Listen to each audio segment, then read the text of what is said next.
આજ ઓગસ્ટ પહેલીથી જ રાજ્યના હવામાનમાં પલટો આવશે. રાજ્યના વિવિધ ભાગોમાં આજથી જ વરસાદી ઝાપટા પડવાની શક્યતા રહેશે.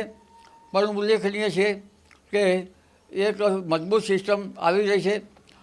બંગાળ ઉપસાગરમાં વેરમાર્ક લો પ્રેશર સિસ્ટમ લગભગ મધ્યપ્રદેશમાં લો પ્રેશર થતાં અને 4મી તારીખે અરબ સાગરમાં પણ એક લો પ્રેશરની શક્યતા રહેશે. આ શક્યતાના કારણે લગભગ પૂર્વ મધ્યપ્રદેશના ભાગોમાં એક સિસ્ટમ આવશે, વાદળોનો મોટો જમાવડો આવશે અને આ વાદળનો જમાવડો ભારેખમ વરસાદનું વહન લઈને આવશે. તારીખ 2 ઓગસ્ટે આશ્લેષા નક્ષત્રમાં સૂર્ય આવે છે.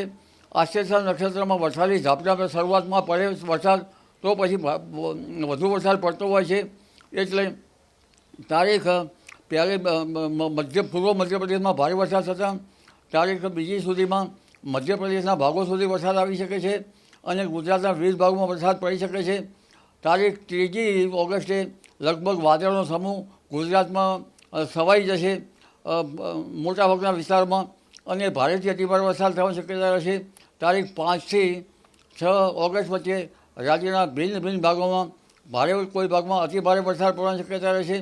જેમાં ડાંગ વલસાડના ભાગોમાં ભારેથી અતિભારે વરસાદ થતાં નદીમાં પૂરની સ્થિતિ રહેશે કેટલીક નદીઓમાં. આ ઉપરાંત તાપી નદીનું જળસ્તર વધી શકે છે અને દક્ષિણ ગુજરાતમાંથી નવસારીના ભાગોમાં પણ ભારે વરસાદ થવાની શક્યતા રહેશે. દક્ષિણ સૌરાષ્ટ્રના કેટલાક ભાગોમાં પણ ભારે વરસાદ થવાની શક્યતા રહેશે. પશ્ચિમ સૌરાષ્ટ્રના કેટલાક ભાગોમાં પણ ભારે વરસાદ થવાની શક્યતા રહેશે. ઉત્તર સૌરાષ્ટ્રના ભાગોમાં વરસાદ થશે અને કચ્છના ભાગોમાં ભારે વરસાદ થવાની શક્યતા હજુ પણ સેવાઈ રહી છે. આ ઉપરાંત મધ્ય ગુજરાતના ભાગોમાં વડોદરા, બોડેલી, પાદરા આ ભાગોમાં ભારે વરસાદ થવાની શક્યતા રહેશે. કેટલીક નાની નદીઓમાં પાણીનું જળસ્તર વધવાની શક્યતા રહેશે. આ ઉપરાંત પંચમહાલના ભાગોમાં ભારે વરસાદ થવાની શક્યતા રહેશે. છોટાઉદેપુર, આ ઉપરાંત ગોધરા અને દાહોદ વગેરે ભાગોમાં ભારે વરસાદ થવાની શક્યતા રહેશે. સાબરકાંઠાના ભાગોમાં પણ ભારે વરસાદ થવાની શક્યતા રહેશે. ઉપરાંત લગભગ અરવલ્લીના ભાગોમાં વરસાદ થવાની શક્યતા રહેશે. મોડાસાના ભાગોમાં પણ વરસાદ થવાની શક્યતા રહેશે અને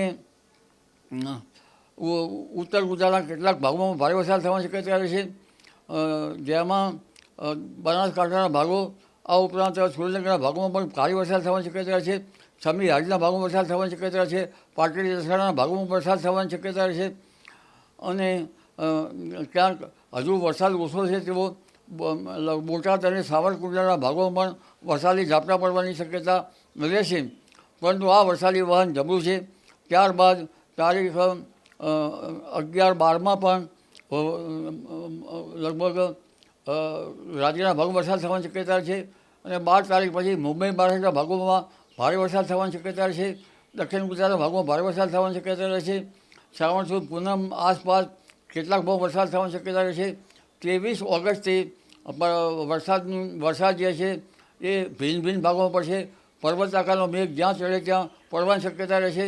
સપ્ટેમ્બરની શરૂઆતમાં પણ ભારે વરસાદની શક્યતા રહેશે.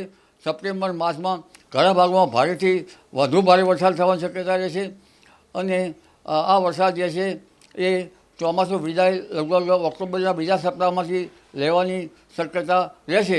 પણ 23 ઓગસ્ટથી 26 ઓક્ટોબર વચ્ચે રોગીશ ઋતુ રહેશે. જનધનને કાળજી રાખવાની શક્યતા રહેશે. મચ્છરજન્ય રોગો, માખીજન્ય રોગો, પ્લેગ, ડેન્ગ્યુ, આંખોના રોગો વગેરે વિવિધ ભાગના રોગોથી જનધનને કાળજી રાખવી એ જ રહેશે. જી.